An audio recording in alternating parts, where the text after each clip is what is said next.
Good afternoon. My name is Curt Witcher, manager of the Genealogy Center of the Allen County Public Library, and I'm so pleased to welcome you to the fourth Wednesday with Witcher in Family History Month 2024. It's a distinct pleasure to be with you and to spend time sharing and musing about best practices and how we do what we're passionate about, and that's finding and telling our family stories. I have a disclosure to make. I am coming to you on a Zoom recording. I have several opportunities to be in three or four different places at the same time today, and I didn't want to miss the opportunity to share with you. And so this Wednesday with Witcher is a Zoom recording. However, one of my colleagues will be in the chat monitoring the chat. There is no handout for Wednesdays with Witcher, so there'll be no handout today. I hope it's a time that we can spend listening and musing, maybe chatting amongst yourselves in the chat as far as what you find important in organizing your family history research, and maybe some reactions to things that I'm saying. I feel very, very passionately about this topic. Before we get started, I want to share my screen and share a couple of really cool things with you as we're coming into the home stretch, if you will, on Family History Month. And I wanted to announce that just a couple days from now, Friday, October 25th, after hours in the Genealogy Center, 6 to 9, 3 additional hours on a Friday night where you can engage with an amazing collection, engage with some really knowledgeable staff members, and also to just have time that's your own. Without anyone else around in the library, without any other distractions. So please do think about taking advantage of that. The following day, Saturday, you'll have an opportunity to participate in a history virtual program. Doesn't have a lot to do with family history, but I bet some of us, when we look back at our family artifacts, we can find things like the old viewfinders. Remember the little discs where you'd put into a little viewfinder and then you'd click the little lever along the side and you see two images, one for your right eye, one for your left eye. And it was like the earliest form of 3D viewing. There's a great presentation by a really knowledgeable librarian from Michigan about 3D photography in Lincoln's time period. It's a free virtual program. It could be one of the most fun hours you spend this coming weekend. So I invite you to take advantage of that. Well, let's get started for today. For today, we want to talk about organizing your research to pass it on, organizing our research to pass it on. What exactly does that mean, and how well are we doing that, right? That's a big question. I'll try to be straightforward this afternoon. I'll try to be on point, but I feel really passionately about this. Do we really engage in family history just for us? Do we really engage in family history just so that when we're gone, it's gone too? I don't feel like I do, and I'm not sure any of you do as well. We're pursuing and we're presenting our family history. Why? So that it's a legacy project, so that our grandchildren's grandchildren, whom we will never meet, will know the stories that we found, the documents that we found to evidence those stories. So, organizing our research to pass it on, I think we all want to do it. I'm going to be real direct. I don't think many of us do it well. And I think most of us are really hoping that it's someone else's problem. We're really not organizing our research. And I believe so much is being lost and will continue to be lost. We'd really like to make this someone else's problem, someone else's responsibility. We're really busy collecting, more collecting, filing or sort of filing, file by pile on our dining room table, throwing things into filing cabinets. We don't really want to organize too much, so we'll just buy another filing cabinet and another filing cabinet until the room's filled up and the basement's filled up and the garage is filled up. And we feel kind of proud of ourselves, right? Because we have a lot of stuff. But what about organizing it to pass it on? Again, as the slide says, we'd really like for that to be someone else's problem, right? Could you please take my mother's 35 years of genealogical research? I don't have anyone else to give it to. And could you scan all the folders, all the 1,317 folders? Could you scan them and make it completely searchable online and maybe even give me a bound copy of everything? As my colleagues know, and some of you have probably heard me say, in the recent past, Eh, we don't do magic. It's a heavy lift to take someone else's research and organize it and then preserve it and then present it in a way that the data is discoverable and people can benefit from the research that we've done. I think, I hate to say it this way, but I think we're in trouble. And there are two things that lead me to believe that we're kind of in trouble.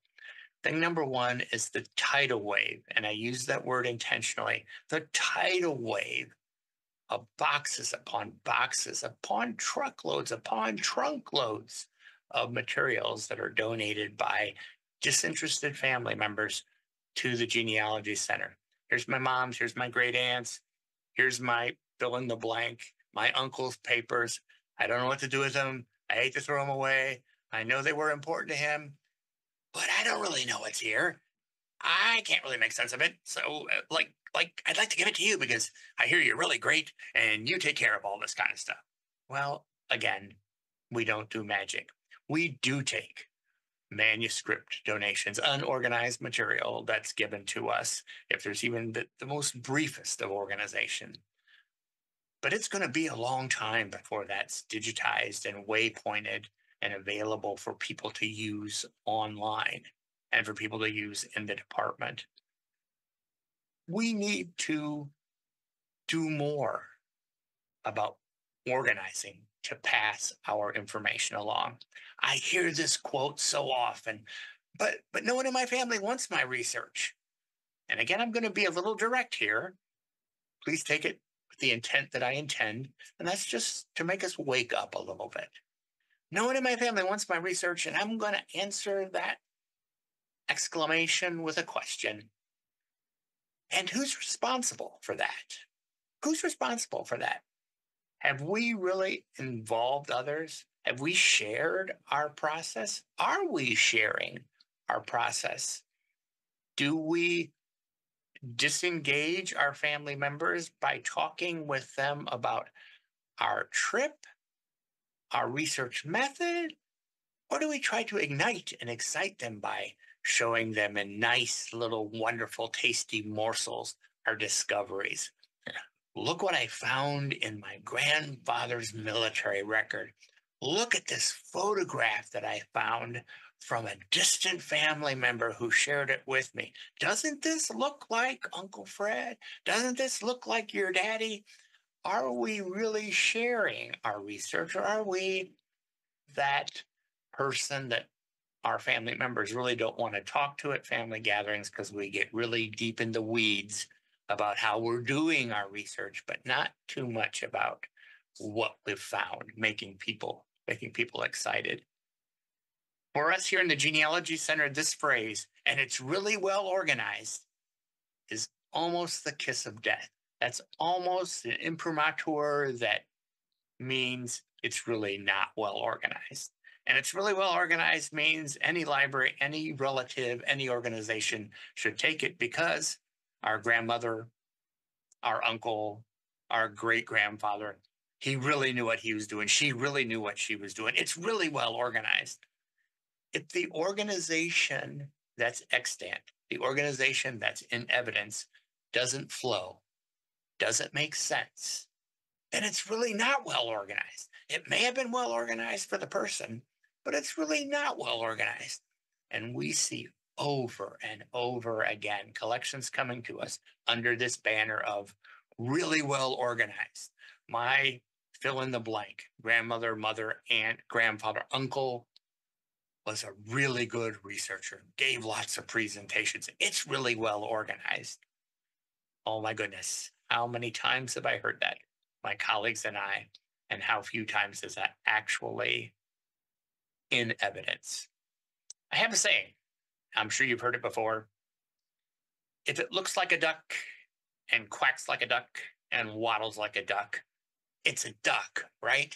So we can call it well organized, but if it looks like a collection of papers kind of sort of thrown together or organized in a file by pile method, here's one pile honeycombed on top of another pile, honeycombed on top of another pile, with no really meaningful organization in evidence, If it looks like it's a lifetime's worth of stuff gathering, but no real organization, indexing, wayfinding, nothing applied to it, well, then it's a mess. It may be a nice, endearing mess because it contains photographs of our family, it contains documents of our family, and it contains all these beautiful things, but it's a mess. Again, just being totally transparent and totally straightforward. If it looks like a duck and waddles like a duck and quacks like a duck, it's a duck. It's a mess. Who would find a piece of coal and have a jeweler kind of cement it onto a band of silver and use that as an engagement ring? No, we want to have the coal kind of under pressure for years. We want to find, kind of chisel out, cut out the diamond and put the diamond on the band of silver and present that as an engagement ring. That's kind of sort of what our responsibility is, I believe, as the family historians in our family. I think we're in trouble because we are not organizing. Few want to take over someone else's mess. I'm going to offer a hypothesis to you. Don't have to raise your hand, don't have to identify yourselves in chat, but I'm going to ask, is it possible no one wants to take our collected family papers, our collected documents, our photographs, our computer printouts, and carry that information forward to the next generation? Is it possible that they don't want to do that because it looks like a mess? It doesn't make sense to them. It can make perfect sense to us. My files, of course, make sense to me. My office at home and at work at the library, both of them look like an archaeological dig in progress. If I want any aspiration of hope that my family or my colleagues are going to make sense of any of this when I'm not around, I need to get at organizing and identifying and wayfinding and creating guides and calendars for my papers and my work, or it's going to go away. I think that's what we're all faced with, whether we want to admit it or not. And that's why our families aren't embracing what we have done, because it looks like a mess. I have a hypothesis. I regret to report that I haven't done enough study to really prove this, but I have a hypothesis, and I think I'm being very conservative.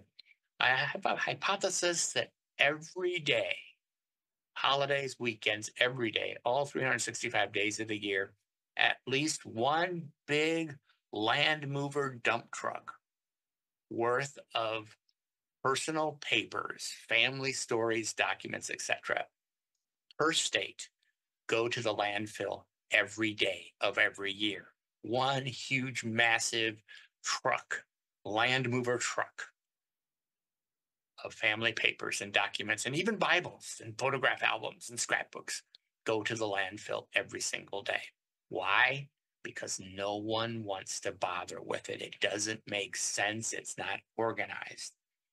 And I have some evidence to tell you about how severe this situation is. So what you're seeing is the hallway outside of our materials handling unit here at the library.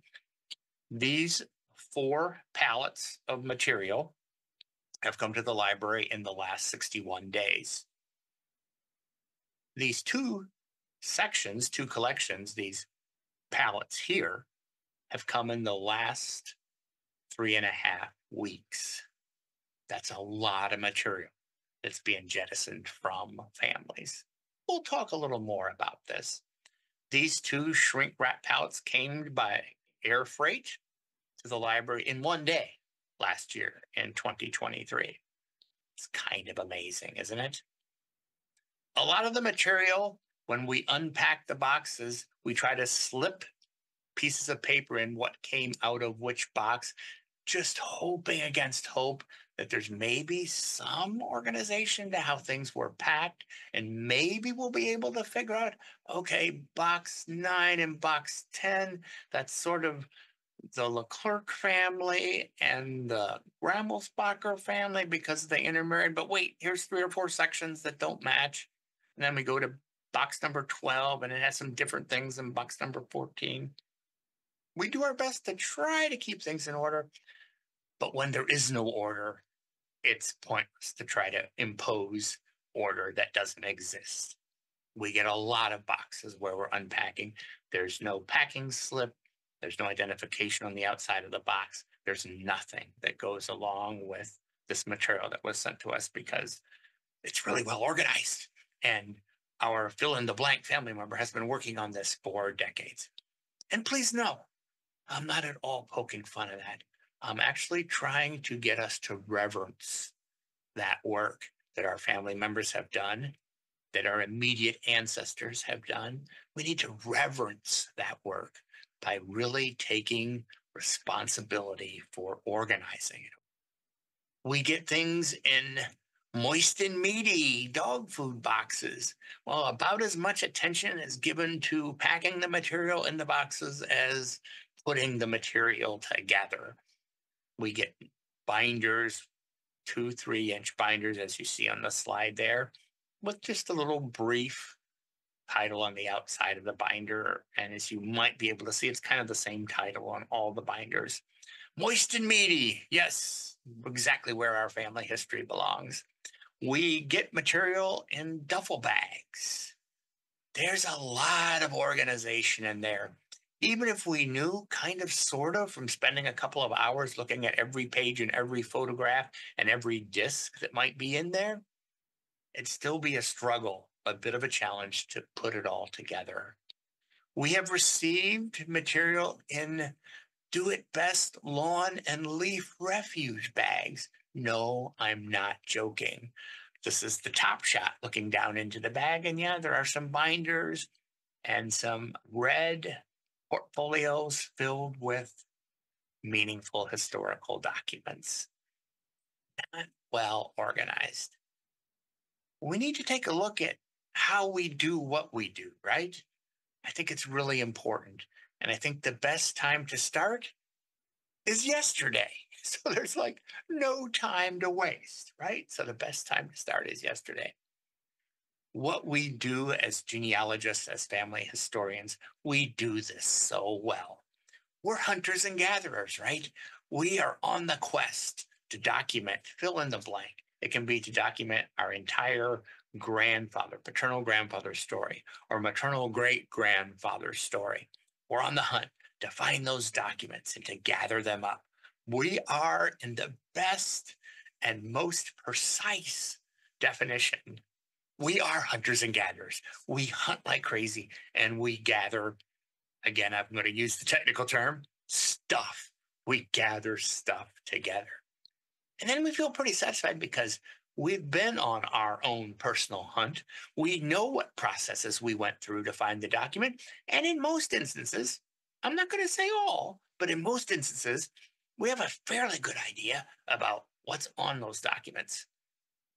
But if we don't do anything to chronicle that, to evidence that in writing, if we don't put anything with what we have hunted and gathered, it's really not going to be meaningful for our immediate family who's watching us hunt and gather, nor is it going to be meaningful for those who are responsible for our materials after we're gone. We cannot just be hunters and gatherers. There is an unintended positive consequence of adhering to the genealogical proof standard, the GPS.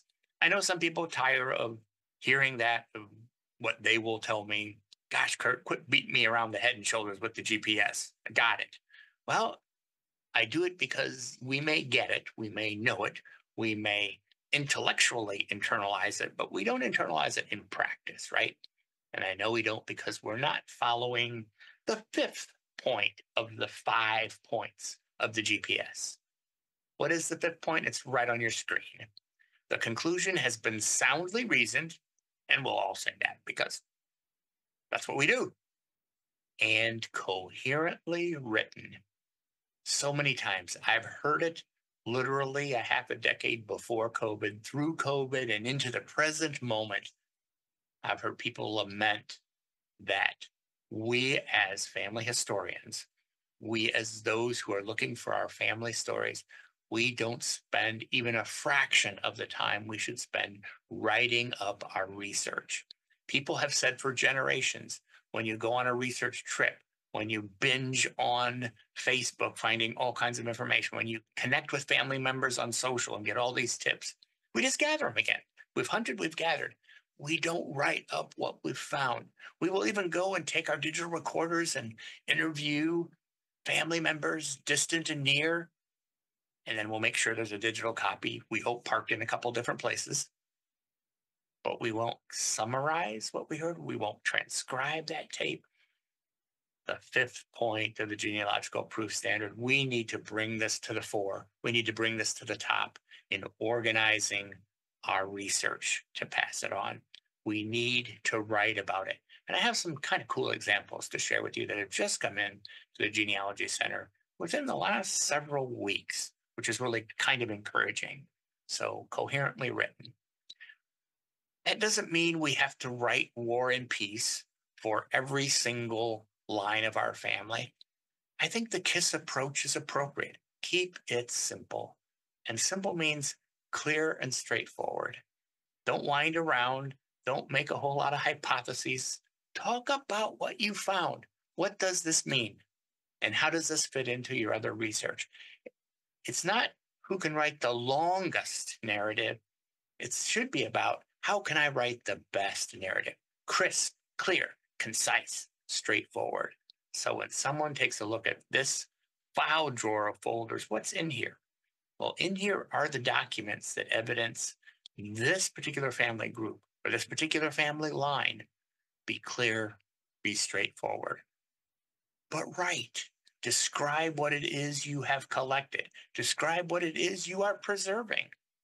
You know that it's a gem, it's a jewel, or it's a really important piece of your family history puzzle. But to the untrained eye or the non-researcher, the person who wasn't on your right shoulder as you were doing that, they don't know what that means. A lot of people say, oh my gosh, why does this person have thousands of pages of photocopies from books? Aren't all those books online? Like why do we need all this paper here? Why do they have all these printouts from Ancestry and MyHeritage and these Facebook printouts? Well, why do they collect all of this? To someone who doesn't know your strategy, who doesn't know how all those pages come together, it looks like, sorry, brace yourselves, looks like a mess. And that's why they're not excited about it. We need to write up our research, write up what we did. Make your writing, your organizing, your calendaring, creating the table of contents for a drawer or a notebook, make it your own. A lot of people get so caught up in doing it the right way that they forget that it's really clear and crisp that's important. I know some of us probably are still suffering, no matter how old or young we are, from college PTSD. And what do I mean by that? Well, we got marked down in college, even in grade school. It's not spelled correctly. It's not the right syntax. You used a double negative. You don't have singular plural agreement. Kind of forget all of that. I'm here to tell you, I know this sounds like heresy. Maybe it is. I don't care. I'm going to own this. Just write it. Write it so it makes sense to you. Let's say it's going to butcher the King's English. That's okay. If it's clear, if someone can read it, say, I know what she intended. I know what she collected here. I know what he put together. So make it your own. And don't get caught up in those old college nightmares of it's got to be perfect. I can't have a run-on sentence. The noun-verb agreement has to be there. No double negatives. Kind of park all that. I'm not saying we have to intentionally write poorly, but sometimes we get so caught up in doing it perfectly that we don't do it at all. We let the bad memories of writing experiences in the past in a college or academic format, we let that overwhelm us and we let that kind of shadow us. And I fear we let that push writing out of our lives. We're not going to write. I can't write perfectly, so I'm not going to write at all. Oh my goodness. We lose a lot and our descendants lose a lot. Make it your own. There's no right way, but there are essential elements. And what are the essential elements? Well, one of the things we can muse about is what the heck is it that's sitting in front of me in these 3,000 pages and empty hundreds of file folders? What is this stuff? There's no perfect system. There truly isn't. Some people will claim that.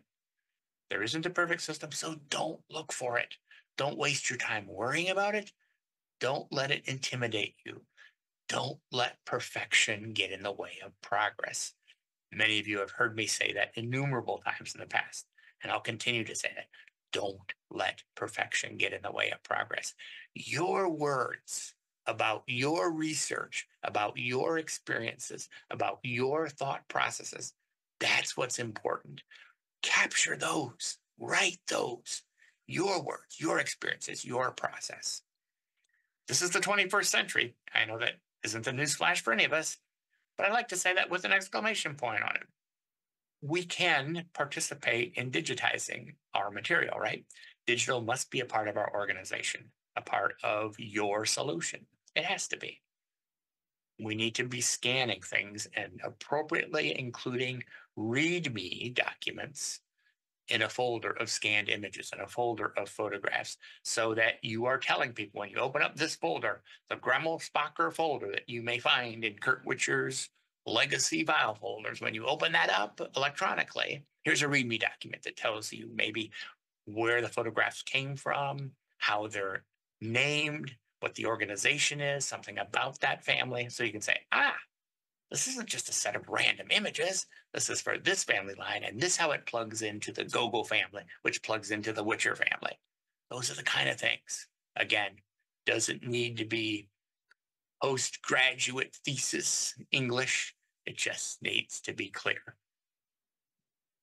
We still receive these 3.5-inch, 5.25, and even once in a while, some of those hard 8-inch Bernoulli discs.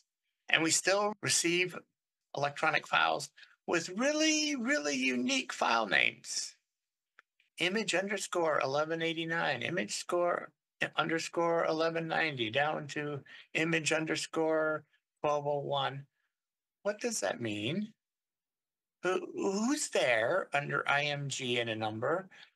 Why are we starting at 1,189? What happened to the first 1,188 images? Are they somewhere else? Or like, what's going on here? So many questions because it's not organized. Take a look at these discs on your screen. 2 of the 3 have labels. Those 2 labels are both blank, not helpful. Person who put data on these discs, I'm sure, knew what was on the disk when they were putting the information on the disk. They probably don't know now what's on the disk. So let's stop. Let's stop what we have been doing because it's not working. Let's stop only gathering. When we gather something, let's intentionally say, I'm not going to gather anything more until I at least spend 3 to 5 minutes quickly narrating what it is I have found. That will help us organize our material to pass it on. And that's what we're trying to wrap our heads around, wrap our arms around today. So let's stop only gathering. Let's stop leaving things for when you get around to it. Oh, I'll get around to it someday. So I decided to change around to it to around to it. Many people have done that in the past, so not unique to me. Let's stop leaving things for tomorrow. Let's do them in the present. If we have time, if we can force ourselves to spend 5 more minutes on Ancestry, if we can force ourselves to spend 7 more minutes on Instagram or Facebook looking for family members sharing information, we can spend 3 to 5 minutes every single day writing what it is we have gathered. What is this? Why is it of consequence? Where does the data in this folder plug into my family? Let's stop believing that everybody knows. So many people, because we talk about our research a lot, they automatically think people know. And then I'm going to say, even though it's not on the slide, they automatically think people care. Sometimes people are just being polite, like, yeah, there, Curt. There you go, talking about the family again. And we can smile. And can you pass the stuffing? Yeah, keep talking, Curt. I'm listening. We need to stop believing that everybody knows because most people, most family members, most of our genealogical research buddies, when they look at our files, it's a quiet OMG moment for them. Like, oh my goodness, what the heck did Curt do here? How does he make sense of all this? I can't make sense of this. And we need to stop believing there is such a thing as obvious. Well, I don't need to worry about like really labeling my folders. I mean, if people look inside the folders, it's obvious. It's obvious that this is my paternal line. This is my maternal line. This is obvious that that's my maternal line. Yeah, it's just obvious. There is no such thing as obvious. So I have a quick little story to tell you. And I think this image, although this isn't the person who I'm going to talk about, but her expression was similar to that. Years ago, two women would come in fairly regularly, not every day, and sometimes not even every week, but they would research together. They became research buddies decades ago because they shared just one collateral line. And it was just fun. It's fun to research together, right? It's fun to share experiences and discoveries. One of the women passed away. Before she passed away, though, she compiled her material into a book, which is really awesome because that's what we need to do to organize to pass along, right? So she kind of took that step of organizing, but she organized it sort of in a way that only made sense to her. And when her research buddy, who had sort of been shoulder to shoulder with her for years, more than a decade, when she saw what the person had compiled, what her friend, her research buddy had compiled, it was like, oh no, this doesn't make any sense to me. I can't follow this. And then she saw where there was one error, in fact, that sent her friend, now deceased, off down a wrong path. And she was horrified. All that is kind of an indirect way, and perhaps you might even declare a tortured way of saying there's nothing that's obvious. So when people look at our collected stuff, I'm going to go back to an earlier slide. If it looks like a mess, if it acts like a mess, if there's nothing to dissuade me from thinking it's a mess, it's a mess. And no one wants to inherit or play with someone else's trash, someone else's mess. They're going to do what they believe is the appropriate thing. Send it to a landfill, or maybe, in some rare instances, send it to a library or to an archive. Preparing our material, organizing our material to pass it along. What are some organizing schemes? These are basic, so this isn't rocket science, and you might even be responding to yourself right now, or even out loud, or maybe even in the chat. Duh, Curt, I'm here on a Wednesday afternoon to hear you tell me this? Well, if it's such a duh experience, I have to ask the rhetorical question, why aren't we doing it, right? We organize our folders by surname. Can we at least do that? And maybe within a surname by family groups so that we, for our descendants, are organizing the family groups so we don't have different generations mixed up on documents where we forgot to record a date, or maybe we recorded a circa date. What does that mean to someone who hasn't been with you on your research path? So surname, family groups, and maybe even kind of fold in geographic locations. And if we can't or don't want to, for whatever reason, organize things by surname, organize them primarily by geographic location, and then by surname within a geographic location. I'm going to say something that might sound a little irreverent. I don't mean it that way, but I don't care how you organize it.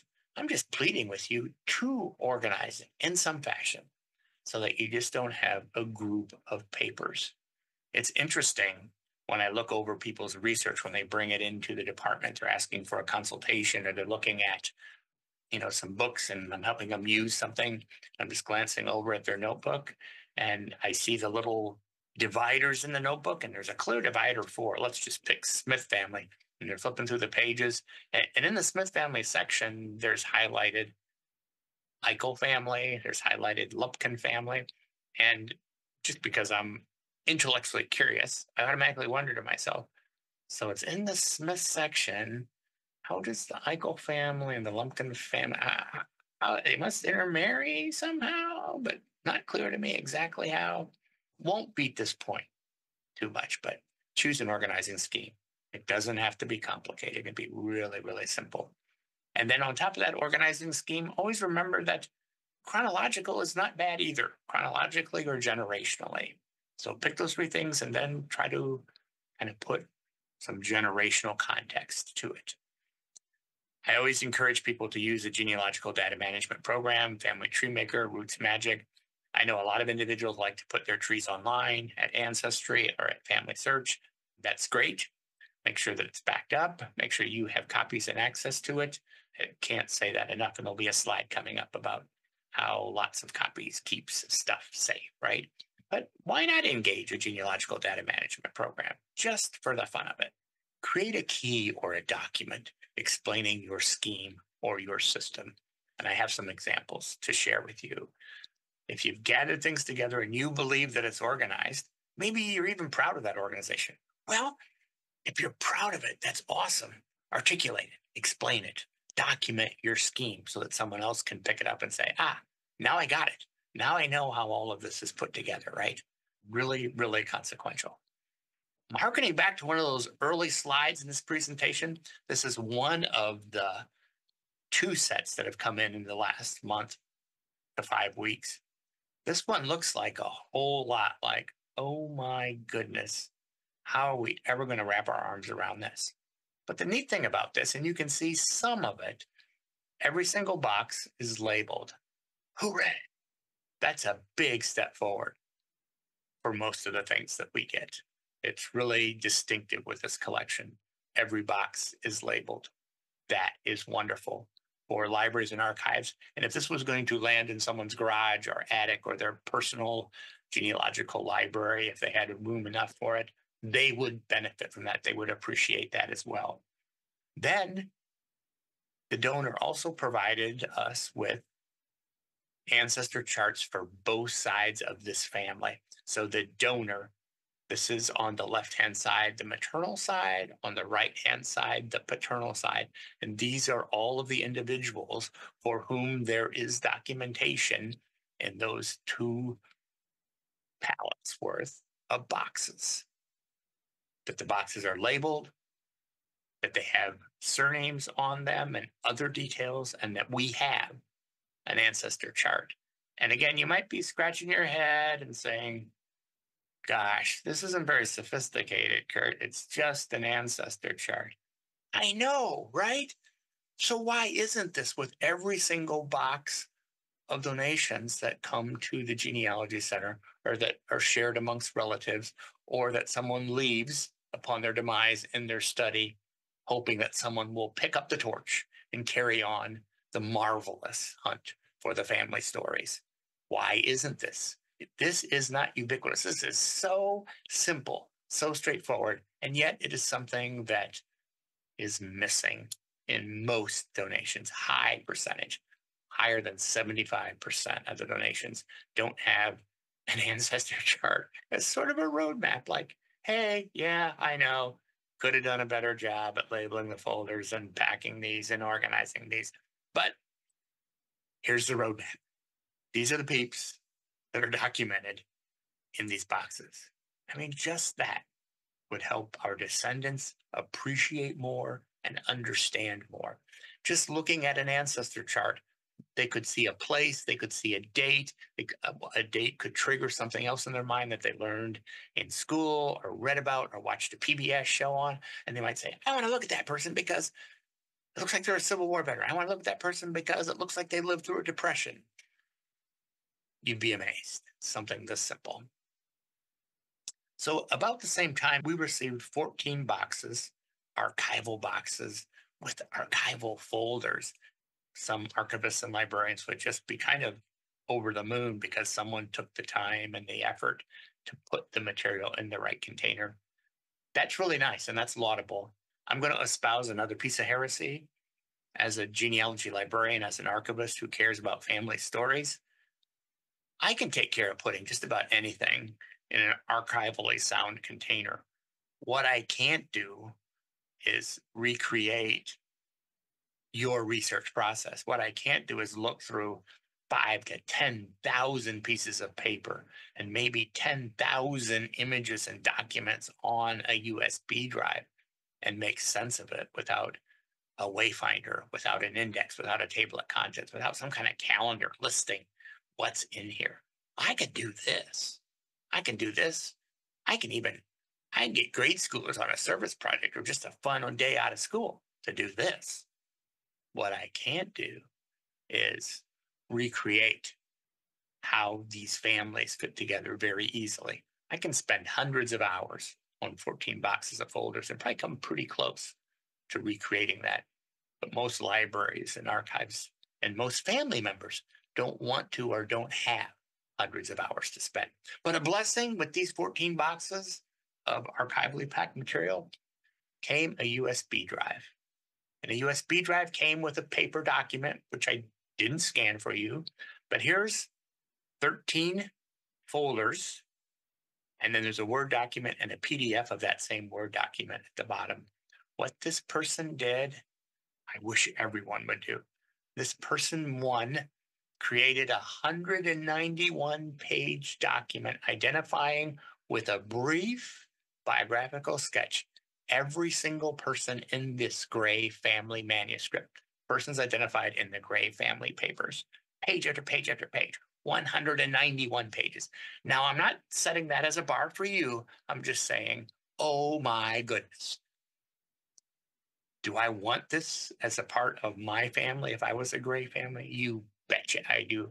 I would make room. I'd probably take out an entertainment center to make room for 14 boxes that were this well organized. And their diaries and the folders inside, or the files, I should say, inside those folders are transcriptions of diaries that are included in the boxes, transcriptions of letters included in the boxes, and more biographical information about people who are in the documents in the boxes.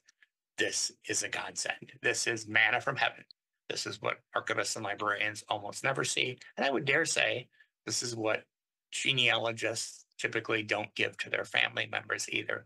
This is a collection organized to pass on. It will be a pleasure. It will be fairly straightforward to post this online because it's organized. And now anyone, anywhere in the Milky Way galaxy with an internet connection can take advantage of that. We should do the same kind of thing. Now you might say, well, Curt, those aren't very descriptive file names. You're right. They're not to the naked eye. So they would be worthless if the donor didn't provide me with one sheet that decoded what A10 Agnes means and A10 Alice means and A10 Bio means. And so with the key, the file naming convention, the PDF or Word document of all the names found in there, we have a gold mine here and we have a map to help us mine that gold. It's amazing. We're all capable of doing that. Will we do it all in one evening? No, we won't, but we'll do it piece at a time, bit at a time. That's what we as genealogists do. I really get excited when we receive things in fruit containers. That's always an exciting day. So here's our family in Dole banana box. Not really excited about this, but at least someone wants to preserve and pass on. But I am excited even about folders that have consistent named contents. So we can see on the right-hand side, these are topics, and places on the left-hand side are more precise topics. So we have a shot at knowing what's inside the folder. This next slide is going to be hard to see, but we'll zoom in on it. A collection we received this summer had a number of folders, and this person was very archivally minded because they wrote in pencil, because that's the archival standard, not in pen, but in pencil, at the top of every folder. So you see a marriage announcement, Samuel Mold, Fannie Mae Lewis. They give you the date. And then sometimes on the front flap of the folder, they give you a little more information about what's in the folder. Golden. It'd be nice if this was all keyed in a file, but this is golden. This tells us what's here, correct? It tells us what's in the folder. So when they're passing this along to a grandchild, instead of someone saying, why did grandpa collect all these copies of books and census records and computer printouts. Now they're in the right folder and they're with people.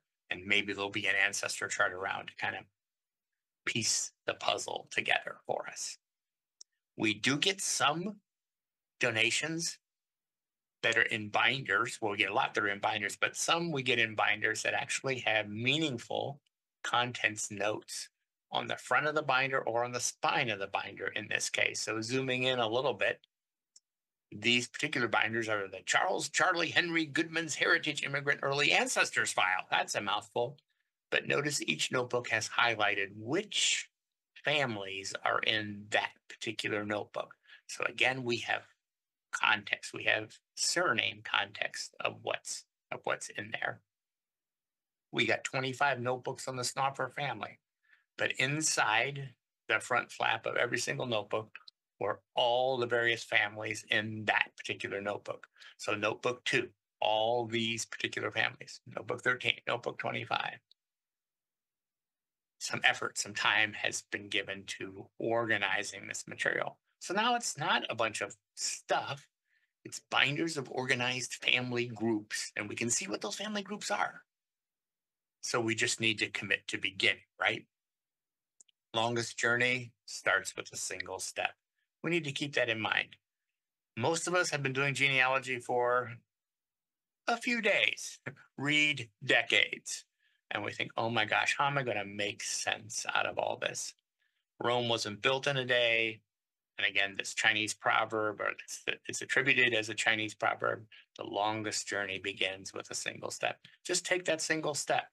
Commit now to every single research foray you go on, whether it's 7 minutes on Ancestry this evening, or whether it's a research trip to your local library, or you come down for Midnight Madness here at the Genealogy Center this Friday. You commit to spending at least 5 to 7 minutes that same day writing up your research, what you found, and also as important for us as researchers, as we know, write what you didn't find. Write sort of the null result. I was looking for this record. I searched all the tax rolls, all the will and deed records. I didn't find evidence of this person. It's okay to modify things as you go. We're not going to have the perfect way right away. And as I said earlier in our time together, it's okay to modify it, but don't modify to pursue perfection. Modify to make it more understandable. And it's okay to enlist others to assist us. One of the neatest things, it can be intimidating, one of the neatest things is to show someone else what you're doing, even a non-genealogist. I know that kind of sounds like more heresy, doesn't it?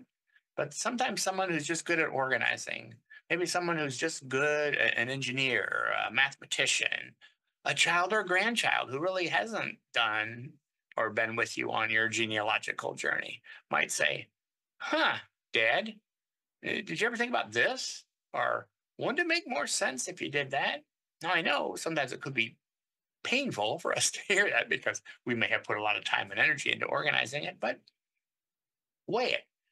Does it make sense? Will it help us organize our material to pass it on? Look at others' ideas. Look at their lists. Look how they do things. You don't need to do or take anything or everything. What's your priority? Your priority is clarity, right? You don't need to take everything someone suggests to you. You don't even need to take anything. But sometimes it's good just to hear. Create motivators for yourself. If you're really having trouble saying, I'm going to devote 5 to 7 minutes every day to write up some of my research, think about doing a nice annual holiday publication. Some families do Christmas letters. Some families do Thanksgiving letters. Some families do cheers notes at the beginning of the new year where they have a page or two of what they triumphed over in the previous year, what really burdened them in the previous year and the sorrows of the previous year, and what they're looking forward to in the new year. Use those kind of annual events to create motivation for yourself. If you have a family reunion coming up, see what you can do just to make little snippets, little booklets for the family reunion.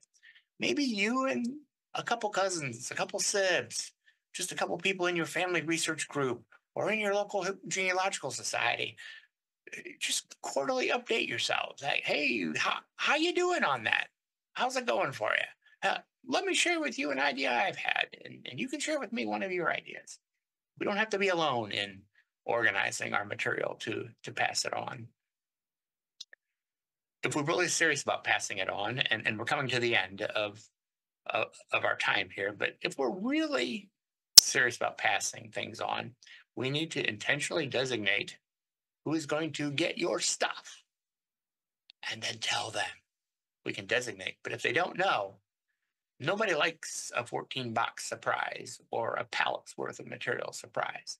If it's a person, if it's a library archive, if it's a other organization, something else beside the library and archive, inform them, tell them, maybe even ask for assistance in what they want to take, how it's organized. Intentionally designate who's going to get your stuff. Because if it's left to the person who's cleaning out your house after you're gone, cleaning out your office after you're gone, if it's left to them, they may not. They may not know how important this material is and was to you. They may not know all the secrets and the wonders and the beauty of their family that you have pursued and really captured for them. You just haven't reached the presentation stage. They may not know that. So designate a person, tell them, and then tell them about what you have there. That's a part of organizing to pass on. I promised you this earlier in the presentation, a slide that would say locks, lots of copies keeps stuff safe. When you make digital copies of things, don't just have one or don't have two, one on the hard drive in your office and one on a USB drive sitting next to the hard drive in your office. That really kind of defeats the purpose of different copies in different places. Share it with a family member. Even maybe convince a disinterested family member to hold your copy for you. And then maybe in your new passion for writing your research up, maybe share a little bit of what you're sharing with him or her each quarter. Lots of copies keep stuff safe, and it can be a leverage point for us to write up our research, to organize it so we can pass it along. And then we do have a lot of research that doesn't appear in paper or on a disk, and it's called living memory. The things that we walk around with in our minds, the things we remember from our near ancestors, and the things we remember about our descendants that maybe no one else knows because it's in our mind. Part of organizing our research to pass it on is to record our living memory. Tell a story, record a story, share those stories, and do it again all over. We have so much living memory. We have so much in our mind. How do we organize that to pass it on? We organize it by sharing it. Why are we doing this? How did we get here? If it's of consequence to us that we have engaged in family history research, that we have spent good portions of our lives researching and finding and preserving documents, let's present them in a way that our descendants will cherish and continue our research. Our history is truly in our hands. I hope I've given you a couple of things that will help you organize in a way that you feel good about passing it on, and that your descendants will be interested in taking it from you, that great gift that you want to give them. If you want a copy of the chat from today, please email us, genealogy@acpl.info. It's been wonderful spending time with you, even if it is through a Zoom recording. I'm going to stop my screen share and thank you personally for spending a lot of your Family History Month with us. And thank you for spending time today organizing and learning about ways to organize your research to pass it along. Best wishes for much success in the waning moments of the 2024 Family History Month. So glad you joined us. Take care and good luck with your endeavors.